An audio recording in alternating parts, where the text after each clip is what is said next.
Welcome to Beyond the Black Rims. I'm Mars Girl. I'm Josh Knight the First. It's good to see you guys again for Season 2, Episode 20, live.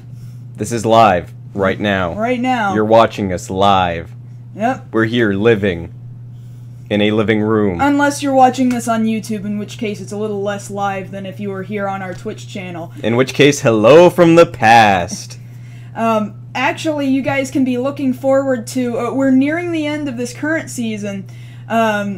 We're probably going to run to about 24 episodes, and then once we go into Season 3, we're going to be doing this live every week. So it'll always be, more than likely, Thursday nights. Yeah, schedules permitting. Between 8 or 9 p.m., thereabouts. But here we are, basically practicing what we would like to implement and hopefully better craft and hone in on during Season 3. Right. So how you doing this week? I'm good. Oh, that did not go how I was... It never goes well. At the top of the show, whenever one of us asks the other one, hey, how was your week? It's never good. Well, then tell me something else that I should know. Just something, anything. The capital of Wisconsin is a W? Let's talk about what we're going to be talking about later, because clearly we can't rely We've got other stuff later. Yeah, we got a story. So we do or have, two, yeah, or three. Three stories specifically, which we might have to retool how we tell you guys about our stories if we're going to be doing them live from this point on. I know some people were like, I wonder what the stories are this week. We used to tell you guys after we were done recording it, because then we definitely knew, solidified, well, we recorded it, so I guess those are the stories. Right. Well, I can't do that anymore, so we're going to have to tell you before we go live. But, so that you know right now, I'm going to be talking about how Final Fantasy VI, just today, I believe, got launched as a mobile game on Android specifically. I think it's going to iOS, but I wanted to talk about some alterations to Final Fantasy VI specifically. I'm going to be talking about a lifelong dream that has finally come to reality.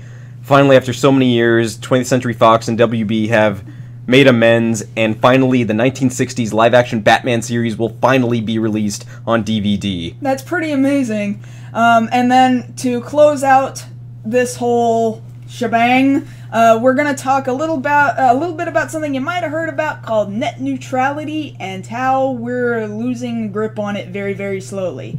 It's a really big topic. Everybody on the internet's all talking about it, and I figure we may as well, like, pitch in. Yeah, because it's going to affect a lot of people. Yeah. Potentially. More than potentially. So, that having been said, do we have any follow-ups this week? See, that's the hard part, because like some weeks are slow news weeks, some weeks are big news weeks. This was a very big news week, and granted, you know, we only do 3 topics a night. We can't cover every story. Mm-hmm. You know, we could cover the huge Ant-Man thing. We could cover Oscar nominations. We're just going to take a second and talk about something we talked about before, which is Godzilla. And they released a behind-the-scenes short little video. I believe it's available on YouTube, where they interviewed some of the cast, and they were talking about, you know, the tone of the movie. And what one of the lead actors, Bryan Cranston, who most people know from Breaking Bad, had to say about it was that he likened the way the movie's going to play out similarly to Jaws, where the monster is more felt than seen.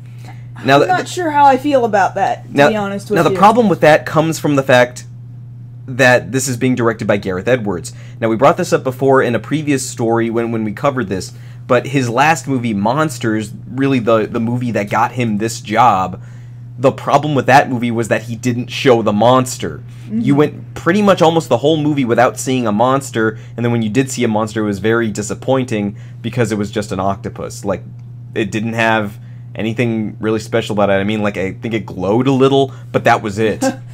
You can kind of tie this back to Cloverfield, in that it was very difficult to see the monster, and it was like, that was built up in such a way that that's kind of how you liked it. And the same with Jaws. Yeah, there are certain movies where that works really well, but the fact of the matter is that you have Toho going in right, and helping to develop this Godzilla movie, And if you really want it to have the look and the feel of a traditional Japanese Godzilla movie, but it's being made in Hollywood, I would think that you would not want to go Hollywood movie monster, but rather Godzilla. It's a Godzilla movie. Right, you liken it to even Pacific Rim. Yes, there was a lot of human pieces, but you could blatantly see what the kaiju looked like. Well, you could blatantly see what the Jaegers looked like. Yeah, I mean, it really doesn't make sense, especially with how big Godzilla is now. Yeah, especially since he's... There's no reason why you should not be able to see this monster. I want to say they said he was either 150 or 200 meters tall. Like, he's freaking huge. Yeah, in that, if any of you watched our Tokusatsu panel that we had filmed back at IkiCon a few weeks back, we had this image of the scale of what Godzilla once was, and he's, like, way down here in 1960s, and then, like... the scale is ridiculously different now. Right. He's massive at this point. There is no reason... And everyone could see him when he was only, like, this big in comparison. So, why would you not be able to see something I even don't know. bigger? I would hope that the trappings of the way he's done movies before, or really that movie, doesn't affect this one. Mm-hmm. What they probably liked, and I've said this before, is that they liked the character story he was telling, and there will be characters... to latch onto in this movie. However, they're not the stars of the movie. The star should be, and always will be, Godzilla. And it should be noted that, yeah, monster movies are addressed in different ways, and what scares people is going to be different from person to person. But is hiding Godzilla what Godzilla is known for? Well, and is that going to make a good Godzilla movie? Well, it's not like we're not ever going to see him, but to, like... restrict how much of him we're going to see. Like, I very rarely watch a Godzilla movie for the people in it. I mean, granted, there's people and their story of how they interact with monsters, or how they talk to, like, the little Mothra ladies. The twins. The twins. Well, let's put it in perspective. The last time you tried to hide what Godzilla looked like, you had 1998 Godzilla. And we all know how that turned out. And then you kind of wished you hadn't ever seen that Godzilla. Exactly.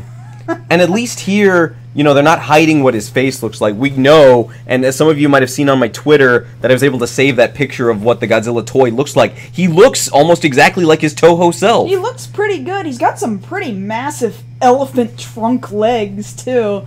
Well, good. That's how he should have it. Yeah, he's pretty He should look like a hardcore. guy in a suit, but an actual living, breathing creature. Yeah, that's very true. As actual and living as a fake CG, sometimes rubber suit monster can possibly be. Right. Right. So let's just hope that we actually get good shots of Godzilla. If he's supposed to be fighting other monsters in this, then you can't hide him. We don't want Batman Begins all over again, where we're seeing in between buildings what the fight looks like. I want to blatantly see, okay, he tail whipped this guy, he bit him, and then he used his atomic breath. I want to be able to clearly see that. That, and I want shots that aren't going to make me sick, to kind of have to squint to look through, like, where is it? Oh, the camera's jumpy, I can't see anything.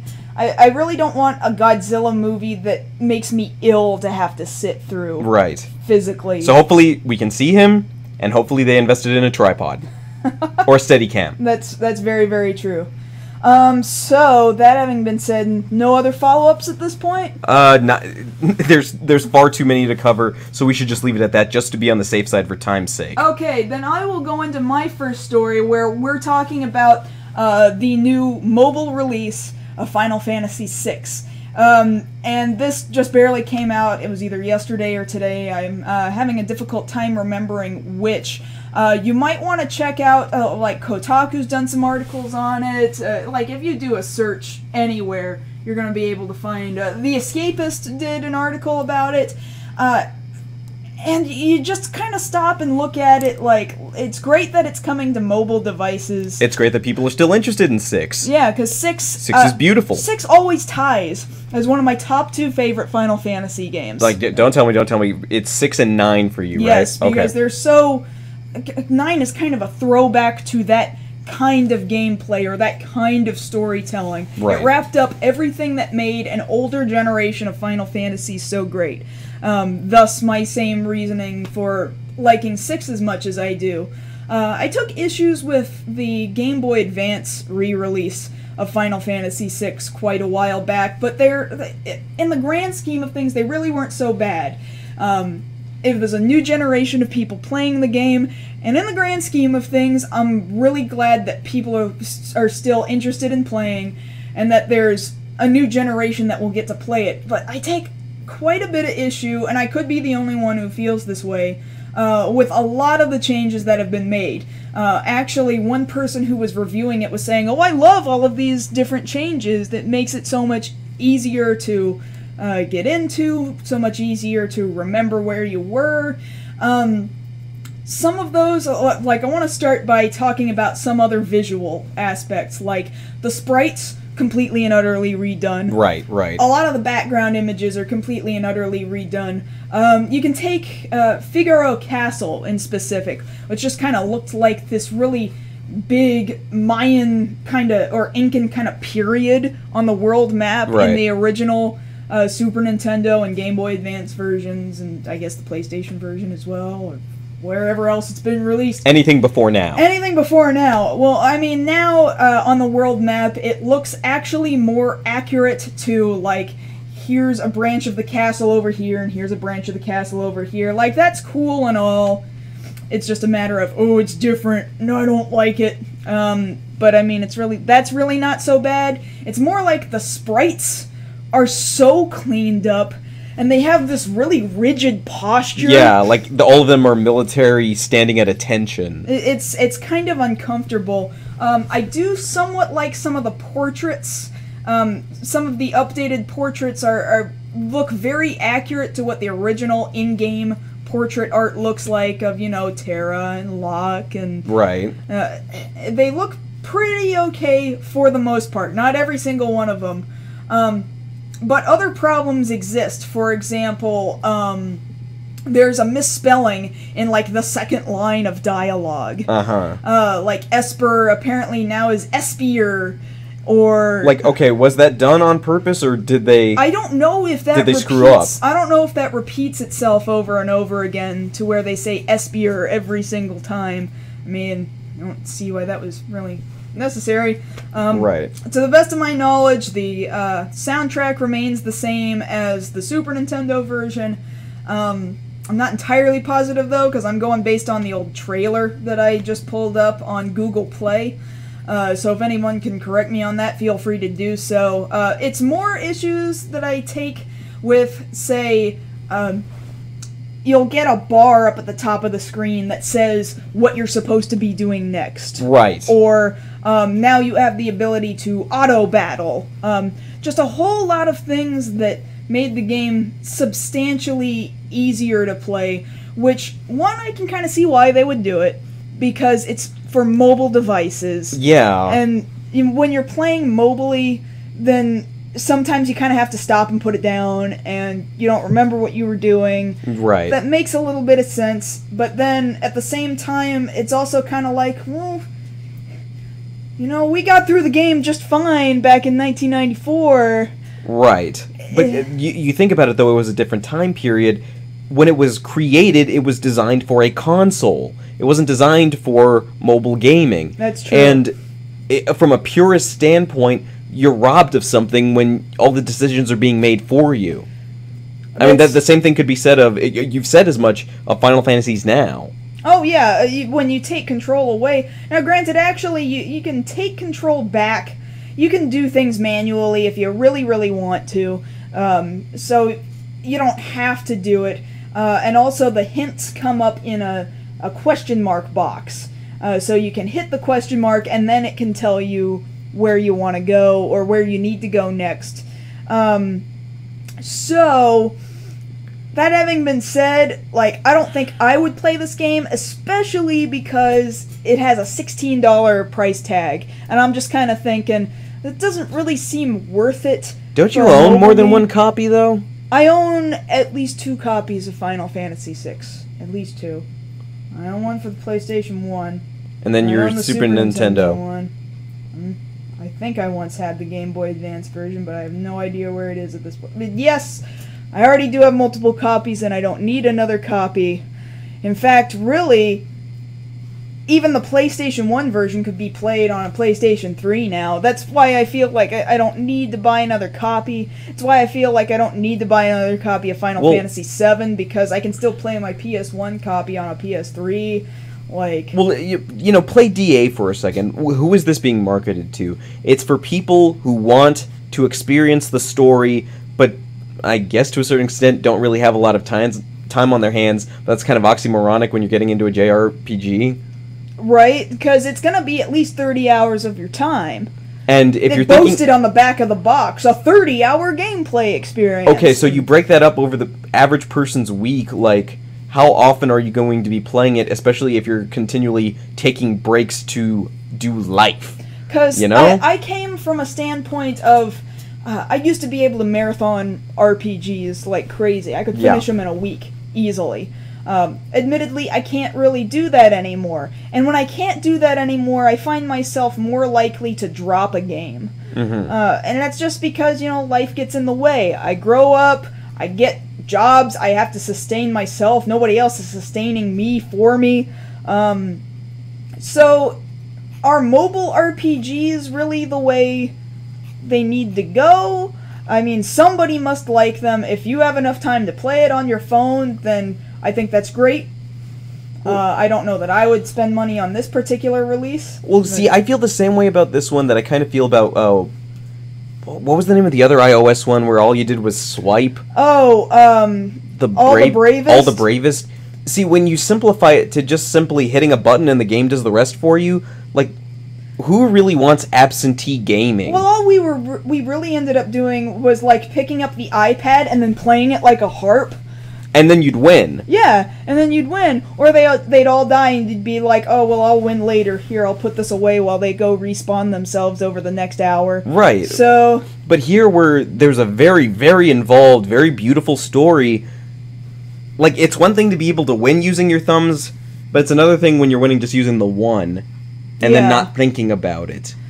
Supposedly they fixed Saban's blitz techniques, so that was much easier to put in the commands. You had to, like, roll your thumb over this D-pad, and the Super Nintendo controller only did that so well, and so then it would your be blitz easier. Commands would often fail.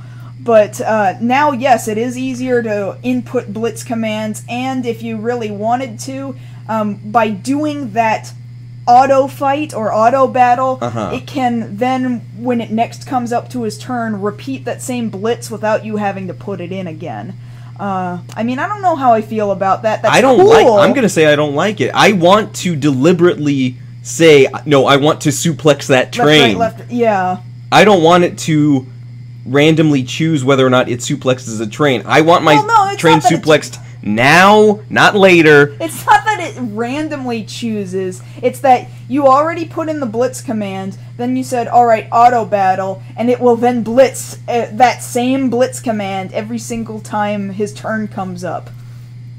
Yeah, but still, it feels like something about the experience is taken from you when it's made so simple. Well, it makes it so that you now don't have to look at the screen nearly as much, because, you know, we live in a busy mobile life where, you know, you're driving your car and you can't enter blitz commands very well at the same time. I mean, if you want to play Final Fantasy VI while driving... Don't play Final Fantasy VI while driving. Don't listen to me. Don't do that. Don't listen to me. Because we want people to be safe. Please be safe. Don't blitz and drive. Yeah, don't blitz. That needs to be a new picture. I want to see that. Don't blitz and drive. It needs to be on a shirt. Don't blitz and drive. Like Mothers Against Blitzing and Driving. Like that's going to be the new organization. MABD? MABD. Yes. Okay, never mind. Just forget it. But it's the thing though. Like when the game was developed in what, 95? 94. Do you think the creators ever thought for a second that people would be able to play this with very little effort while they were on the toilet? I don't know. That's a good question.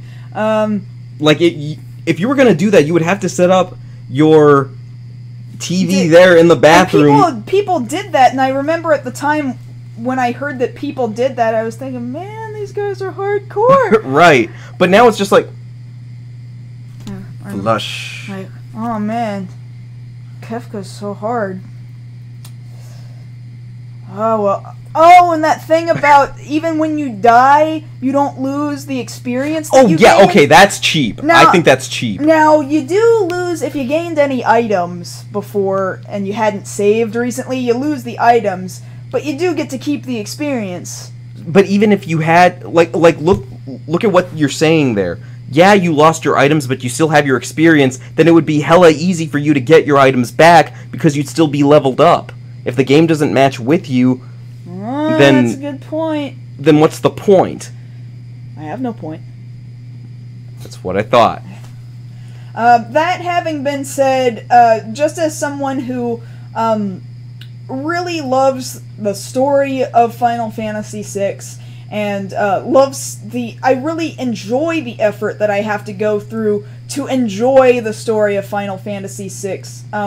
And as somebody who doesn't need another copy of Final Fantasy VI, I would not personally purchase this one if I had to make a choice of a mobile version. If I had to make a choice of a mobile version, I'd get the Game Boy Advance one. Wasn't there a copy for PSP as well? I want to say there was. There was a copy of 4 right. on the PSP, but I don't believe a copy of 6. Somebody might be out there correcting me right now. Okay. But, no, I think it was 4, not 6. And 1 and 2. Right. Then was there one for, Game Boy Advance? Yes, Game Boy Advance. Okay. Where they had a slightly updated translation, but not perfect. I didn't appreciate the translation of, or the reorganization of the opera scene lyrics, which I believe that translation is the version they're using for this mobile game. Right. And the Game Boy Advance's music chip, it didn't really give me the best audio feels, but... I would say if you're going to do it mobile, despite the audio chip feels that you had, go with the Game Boy Advance version. I would agree. If you want to take it around with you, granted you gotta have a Game Boy Advance or at least an old DS lying around somewhere, go for the Game Boy Advance version, not this $16 mobile version where they have misspellings of Esper and really rigid versions of Locke walking around like this.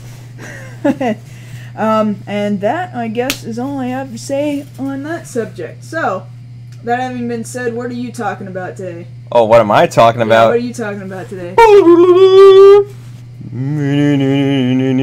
What happened to your... I thought you had an audio clip up. Yeah, but you told me not to screw around with it since we're just testing this stuff. Oh, but I said that sounded pretty okay. Oh, so you want me to play it? You can play it. I don't okay, well, I'm gonna play it. Okay, well... Okay, that was it. Okay, because I cut off the rest of it. I already put the picture up, so... Batman! Yeah, he's Batman! Right there. He's right there on the screen. Batman!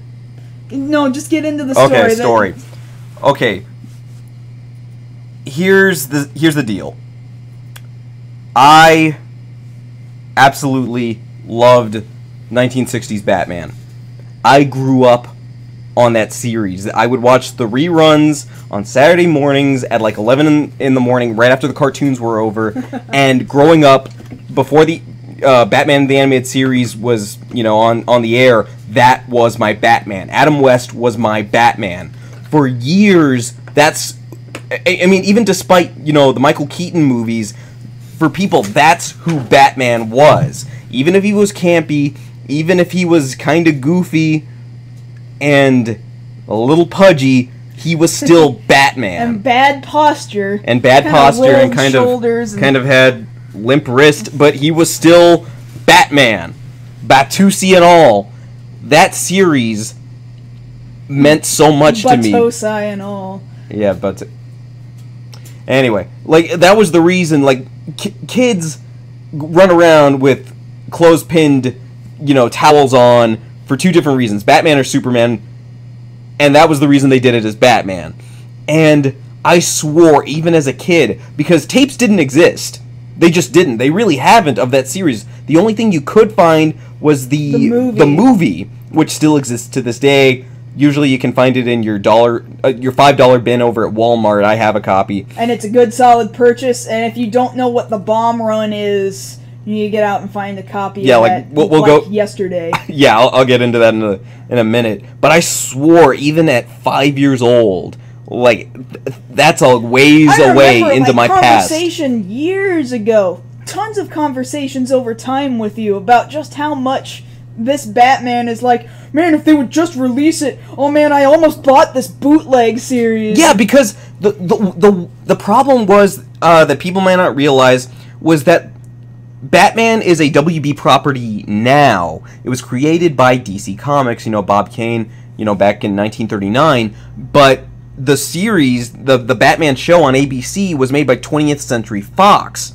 And of course, Fox is not WB. Those are two completely different houses. And they would fight over the rights to this series for years. And that's the reason, until just recently, in the grand scheme of things, they finally came to an agreement that, you know what, WB, you can go ahead and start releasing all of this merchandise now. And as soon as that announcement was made, I think it was about a year ago now, I said, just wait. If they made this agreement, it's coming. It's coming. And then finally, yesterday, the news drops, and my hands went up in the air, and I'm like, yes! Whoa. Justice! Whoa. Because Volume. I've been waiting. Volume. I have been waiting feverishly. Calm down. Like, my wallet was out. Shut up, right. WB, and take my money. Okay. Take it. It's right here. Right here. I'm sorry. I'm that hyped about this series because you have to understand, it was then and it will be again. This was a pop culture phenomenon. This show exploded in a way that people hadn't seen before. Like, people thought there was Batmania in '89 when the Michael Keaton movie came out, but there was Batmania for this. This is a piece of American television history, this show. And granted, like, it is so wildly not accurate to source material. Well, see, that's the funny thing. It is and it isn't. Because up until that point, when the series the comics at that point were fairly campy themselves. Well, but oddly enough, right up until they started doing it, and then they started going back towards darker stuff. But yeah, the writers of that show were just mimicking what they had read up until that point, which was the campy stuff. So yeah, there was Goofy Gas and Batman in Bermuda shorts surfing against the Joker and all of these different things. But you respect it for what it was. Like, the show was so self-aware that it was goofy. Like, even in that first episode, Batman walks into a disco back then, and I think the bartender or a cop, it's one or the other, goes up to him and is like, "Hey, Batman, should I announce you're here?" And Batman's like, "Oh, don't worry, I want to blend in." As if he didn't just walk into that disco dressed as Batman, like nobody would notice he was there. And really, nobody did notice he was there. That was the weird part, too. Yeah. And it was the weird thing. Like, they changed the series up from what the comic was, admittedly. Like, Batman was, as they say in the show, a deputized member of the law enforcement there in Gotham City. So he's basically a cop. Yeah, they trusted him, which is unlike most other material you'll ever see of Batman, where they're like, he's a masked vigilante, we have to be wary of him. In fact, we should bring him in.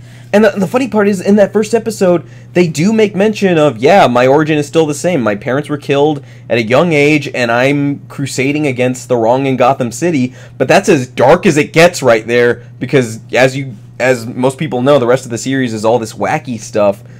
But we have stuff to pull from it. You know, it's important. Like, you think back to, I think it's the first appearance of the Joker. He's wearing this Pagliacci mask. Mm-hmm.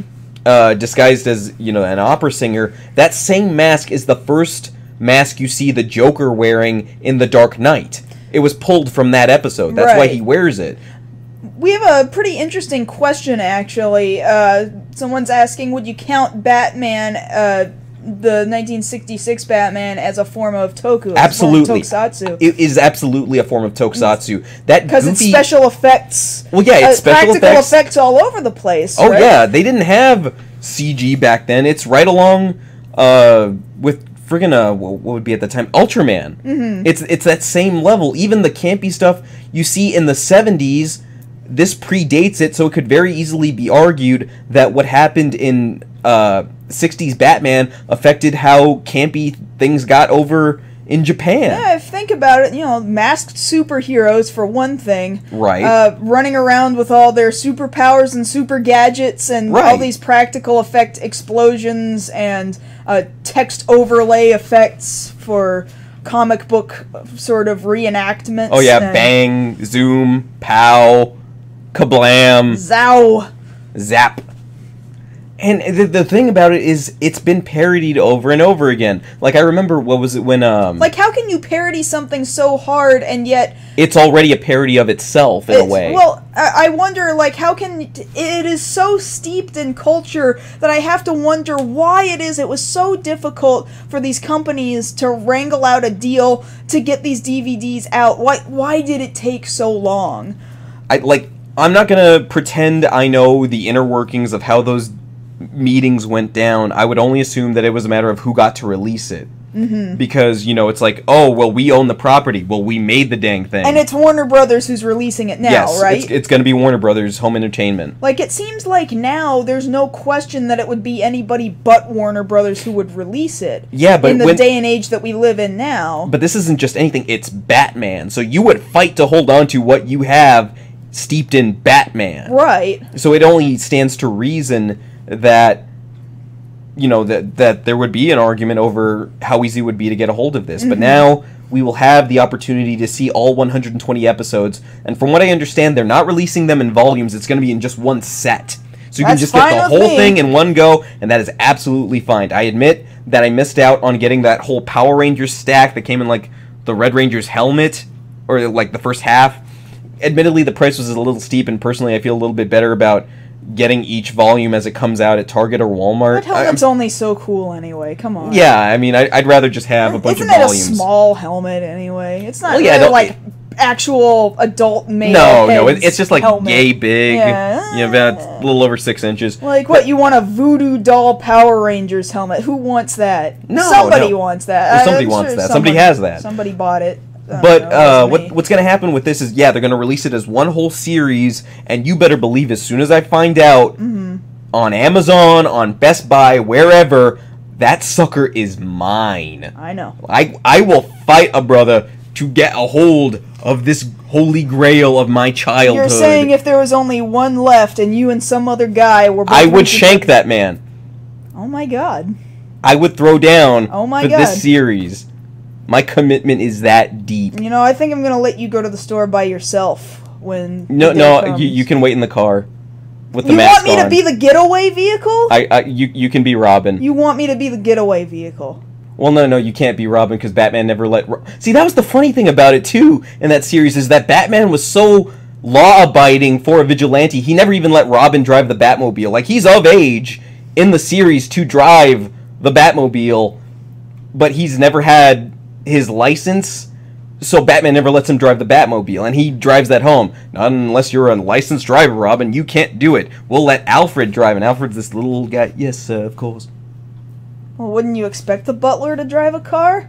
Well, yeah, but it's just funny. But then it would be like, wait a minute, why is Alfred driving the Batmobile? See, that's the funny stuff that happens in that series. Like, there's one or two episodes where, there's one in particular where Alfred has to stand in for Batman, well, you know, he's out doing something as Bruce Wayne, but, you know, if you're looking up closely, if you had a pair of binoculars, you'd look up and it's like, wow, Batman's got a really white mustache. He must be old. And then there's another episode where Alfred's having to drive the car for Robin, and all he does is put on a domino mask. Like, that's it. Like, there was no other disguise for him. Hell, he even answers the phone for Commissioner Gordon when he's calling on the red phone. You know, beep, beep. Yes, this is Batman's phone. Yes, I'll go get him.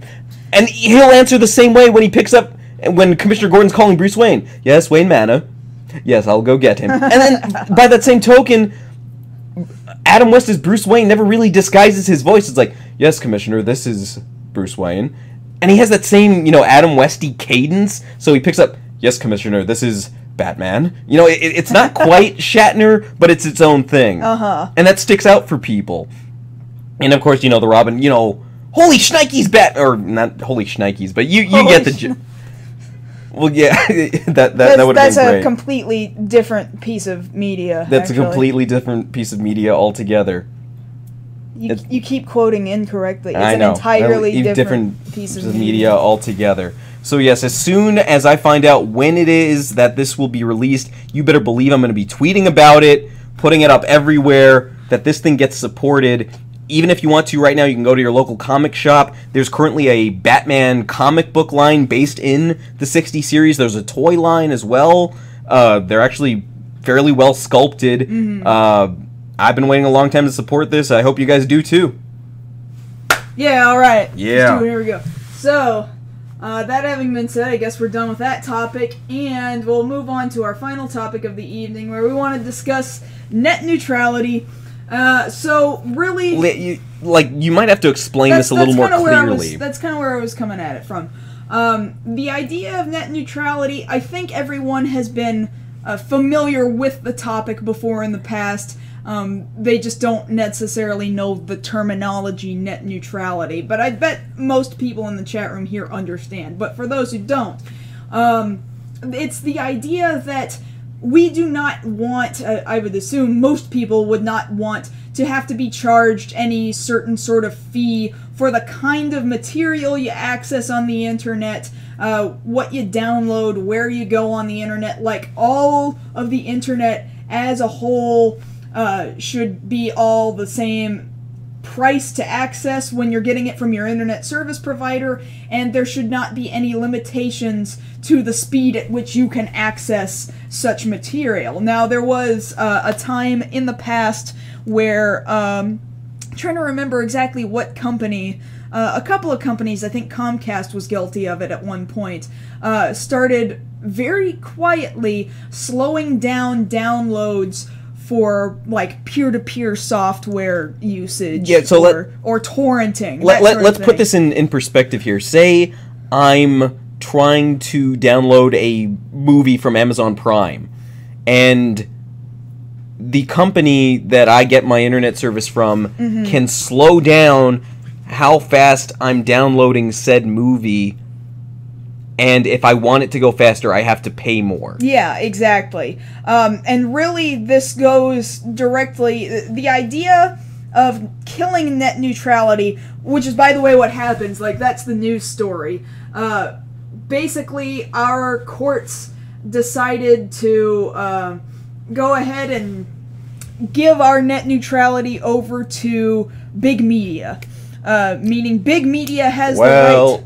as usual, has the right to decide what gets charged for downloads and what does not, and how fast you can download said thing without getting charged. So the big old corporations can make the decision for how fast, or even what I can access, when and where. Yeah, like... Well... Because... I mean, this isn't exactly the same thing as the whole SOPA incident, but it's kind of starting to encroach upon that territory, because once you start saying, well, you can't download that unless you pay us a little bit more money, like, again, it goes to big television and movie corporations to line their pockets, or once they start saying, well, you can download that, but we're going to slow down your internet speeds if you want to try and do that. Then you start to wonder, okay, well then what else can you keep from me? What else are you going to tell me that I can and cannot access? Because the truth of the matter is, the courts just handed this over to those companies. I mean, now granted, we can turn it around if enough fight comes back into the courts. Like, you go and you start signing petitions, or you start talking to congresspersons. In fact, I might end up sharing here a link in a little bit to go ahead and sign a petition. Usually I'm not for petitions because they don't do terribly much of anything, but if there is any chance... But you can definitely write to your congressman. Oh yeah, always write to your congressman. I think it's going to need a whole lot of people to be doing a whole lot of talking. I think it was a really good thing that a couple of years back, it's kind of what spurred the idea of To Boldly Flee, you know, our Channel Awesome anniversary movie. This whole idea of what are we going to be able to do and what are we not going to be able to do. It's a big issue now with, especially as maybe us, for example. We're just showing images of the topics that we're talking about, but I believe that we're creating new interaction, we're creating new content and conversation. Heck, even what we're doing could be viewed as promotion. Like, I'm advocating going to support these things that we're talking about. But the fact of the matter is that if Warner Brothers, for example, just kind of goes, hey, you got a picture of our Batman property, then they could, like, they don't have to care. They don't have to know any better. They can just think, oh, this is going to help line my pocket, and if you want to access beyond the black rims, then you're going to have to spend more money coming our way. Like, it could be really stupid things. Like, you can take, for example, all this blanketed YouTube tear-down bullcrap. That's exactly what I was going to make the comparison to. Like, when you make a decision like this, it can cover so many things, and a lot of people can get affected by it. And when you remember, mostly negatively. Well, if you go back and you remember, they had done live streaming of all the SOPA arguments all those couple of years ago. Yeah, I remember that. And it was like Congress had no earthly idea what they were talking about. No friggin' idea. And then dropping all those derogatory, oh, maybe we should bring the nerds in to explain it to everybody. Yeah, and then they had to, like, apologize later, because people like me got on the internet and was like, hey, this isn't the 1950s, where this stereotype that you big jocks seem to think still exists. Maybe only a little bit, but not really. Like, which is why we choose Beyond the Black Rims, to be quite honest with you, because it's like this stereotype that we can launch ourselves over. Well, see, then let's put it in that context. Beyond nerds getting affected by, oh, well, nerds download a lot, this is their problem. No, look at the world that we live in right now. The average person has to be on an unlimited data plan, whether it be for their home internet usage or for their cell phone usage. Oh, like, I can tell you, when I go to work, my full-time, 40-hour-a-week job, where nobody at my job is a nerd, and nobody's got internet access at their home for some reason. They're just using their phones, and for that reason they have an unlimited data plan. Or you go for the fact that now they're learning how to use tablets, or they're learning how to use their phones as if they were computers, and these are not nerdy people by any means. For the most part, it's very difficult to talk to these people at work, but they live in this digital world where all of the stuff that they access, it's going to affect them too. It's going to affect the normal people just as much as it's going to affect nerds or people that they think that they're trying to stop piracy, or everybody. Absolutely everybody. Now, if big major corporations would just do a better job of getting to us their content, then maybe they wouldn't feel this need to start nickel and diming us in really stupid places. Exactly. Take, for example, what did we just try to watch the other day, which we had been trying to watch? What, you mean Black? No. Agents of S.H.I.E.L.D. Oh, yeah, that's right. Okay, so, prime example, and yeah, this just happened this week. Well, specifically you don't have cable, you don't have satellite. No. So the way we've been doing all I it... have is the internet. So what we've been doing is, the day after it airs, we would watch Agents of S.H.I.E.L.D. Streaming off ABC's website.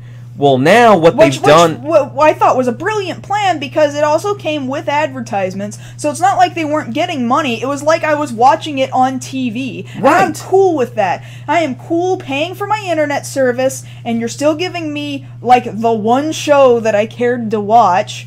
Just barely, but that's another story. Yeah, because I just don't care to get television service right now, because, like, I don't feel like paying that much money for all this other content that I really don't watch. Right. So what ends up happening is that we try watching it for this past week's episode, and then we tried watching it off ABC, and we couldn't do it. We tried watching it off Hulu. We couldn't do it. They're starting to do this thing which some other sites do, which is in order to watch it, you have to enter your information about your home... Your television service provider. Yeah, you have to provider. choose your cable provider, whether that be Comcast or Time Warner Cable or whoever it might be in your area. And, of course, I do not subscribe to television service, so... So what do we do? You know, we're up a creek here. And then on top of that, one, it's a matter of you're already loading this thing with like 5 versions of the same commercial over and over again. Right. And we can't skip it, so we're sitting through it for you, for your content. But then, we're there, we're supporting it. People are streaming now more than ever. Why do you think Netflix is so popular for streaming all of your different shows there? From Cake Boss to Breaking Bad to House of Cards, people stream. Especially with the idea of House of Cards, where you can have an entire television show loaded fully onto Netflix, the entire series, and it can start getting awards along with other television shows on TV. Like, the internet is a very viable option, and only just now, after so much time has passed, after they should have been doing stuff like that years ago, has anyone from big media decided, hey, can we use this internet thing to, like, host content and make money? The answer is yes! But not in the way that you're trying to do it by screwing around with net neutrality or any other sort of lockdown on control of how entertainment is published on the internet. Yeah, because even look at it that way. What this is saying is, even if you had the information to be able to give to, the laptop, the computer, your tablet, whatever you're watching on, to say, yes, I have a cable provider, let me watch, say, Agents of S.H.I.E.L.D., you could end up getting a very fuzzy picture because, hey, I'm only, as the corporation, I'm only letting you watch it, loading it so fast. If you want it to load faster, you gotta pay up more. More but it's scratch, but I'm already paying for cable, I'm already paying for internet, why do I have to pay again? Like, that is not something that's happening yet, but it's a very real possibility because, again, it's big media corporations who are in control of this. Right. And it can apply to any show, really, or any service. People download music from Amazon, shows off Hulu and Netflix, any number of games and programs and services, and all of this can be held from us very easily unless something is done. Mm-hmm. And there's no, really, there's no justice in that. There's no bottom line of, well, this is the fair thing to do, we should allow you to watch this since you're already paying for this. No. It's always about that bottom dollar, trying to make that giraffe money for these corporations. Mm-hmm.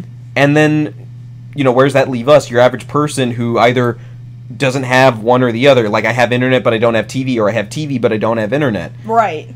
Getting nickel and dimed. All we have is the nickel and dimes to pay for the thing I already have. I don't need you charging me 3 times for something I should only have to pay for once. Exactly. I mean, what happened to the days where all we had was access to TV? We were only paying for TV. Case in point, Nintendo and the point system, being able to transfer points from buying something on one system to another. From having Nintendo points being able to transfer from your Wii U to your 3DS and vice versa. Now you have one Nintendo account that can access that Nintendo wallet on either console, so long as you're logged into that account. So you're suggesting that there should be a plan similar to that put into effect. Right, like basically if you're going to be big corporations, then act like a corporation. If I already subscribed to a thing, then let me use said thing that I already paid for. It's like you paying for a copy of Final Fantasy VI, and you bought it off, say, Android. But if you wanted to play that Android version on your computer, it made you buy it again. Or if you wanted to play it on iOS, you'd have to pay for it again. Why should you have to pay for it 3 times when it's the one thing? Not even talking about cartridge versions, just this one program. Which, I mean, to be honest with you, you do have to do that if you want to play Final Fantasy VI on different consoles, so I'm not so sure that equates. But it is a little ludicrous. Well, yeah, that's really what I was just trying to get across, was it's ludicrous to think of it that way. And the thing is, it doesn't affect just us, it'll affect everybody. Yeah, it'll affect not just nerds And not even just people breaking the law, but regular old law-abiding citizens who just are looking to get pieces of entertainment, and then the next thing they see, they're getting nickeled and dimed for internet speeds and access to their favorite television shows. So then what then was the link that you had? I will go ahead and link in this chat room, and then again on YouTube, I'll link to, again, this is a, petition.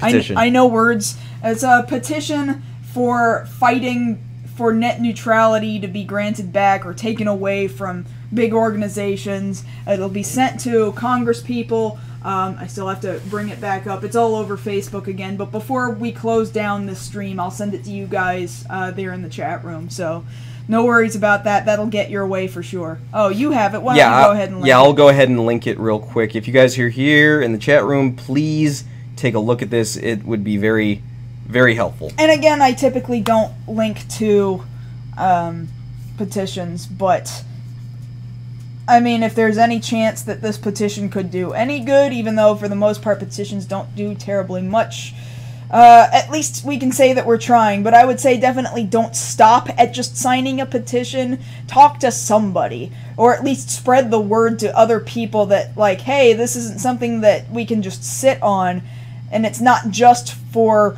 one type of internet user, it's for all internet users to be concerned about. So I don't think there's too terribly much to talk about on that subject out of us. No, that should do it, and that should be about our runtime, shouldn't it? Yeah, we're pretty close to the end of our runtime anyway. I think we timed out pretty nicely. Sweet. Yep. So I do want to, of course, wind down by saying a couple of things here. If you guys are here with us live, you can feel free to hang out with us after the show for about another 30 minutes or so, and we'll just hang out and talk to you guys. I know a lot of people seem to have some questions for us, and we'll be happy to answer them. And, of course, as usual, we're brought to you by the Southwest Animation and Gaming Expo. That's over at swagexpo.com. Happening January 30th to February 1st, 2015. Rooms are available now if you go to the website. In fact, if you get, and you might have even seen in the scrolling text here, if you go ahead and get 3 nights, so say Thursday, Friday, and Saturday night, then you get two free badges. But that's only for the first 50 people, and some people have already taken that offer. Yeah, so you don't want to be left out of that, because I think that's a pretty sweet deal, especially if you're coming in from out of town. I know that if I am going to a con that's out of town, it's usually pretty sweet to get there the day before. That way you're not all like, ugh, I drove all the way here, and now I gotta go get to the con, like, immediately and go get in line for my badge. Yeah. Ugh. Do yourself a favor and just get there earlier and sign up. There is a 1 year till anniversary event coming up this February 1st. We have more information about that event over on swagexpo.com, as well as the Southwest Animation and Gaming Expo Facebook page. And we'll go ahead and link you guys to that a little bit later as well. And in the YouTube description, we'll link that to you also. But yeah, next week's episode will be pre-recorded. Yeah. And it'll be like that just for the next couple of episodes until we, like we said at the top, round out this season. And then we'll take a little break, and then when we come back, like we said, hopefully every episode will be live here on twitch.tv/MarsGirl, and we'll go ahead and post ahead of time with what our topics are. That way you guys can... we're going to start redoing how we tell you guys what topics we're going to be covering. That way you're not coming in here blind, and you don't come in and realize you don't care about the topics we're discussing. Yeah, I can come in here blind real easy. You don't know how thick these are. He's blind as a bat, I'm telling you. What? Who said that? So, until next time... Oh, hey, what's up? Who are you? I'm Batman. So, until next time, thank you very much for having hung out with us this week. And again, if you're live with us here, we'll be seeing you again in just a minute or two. And remember to always follow us on Twitter. I'm at JoshKnight1st. And I'm at MarsGirlProd. And until next week, this has been Beyond the Black Rims. And I'm MarsGirl. I'm JoshKnight1st. Have a good night. We'll see you next time. Okay, we're good. Okay. I'm gonna stop the MP3 recording. We're still live with you guys, though. How's everybody doing tonight? Alright, smoke him if you got him. Nice big old delay between what you guys see and what we're actually doing, so... I think I'll go ahead and turn off... Hey, Siren, thanks for waiting until the show's over. Yeah, good cat. Good cat. You actually behaved tonight. I'm gonna go ahead and maximize... Well, it is pretty much maximized, but I'm recentering our picture now. Okay. Oh, might have hit the microphone for a second. Good job. Good job. So... Alright. Well, we're here.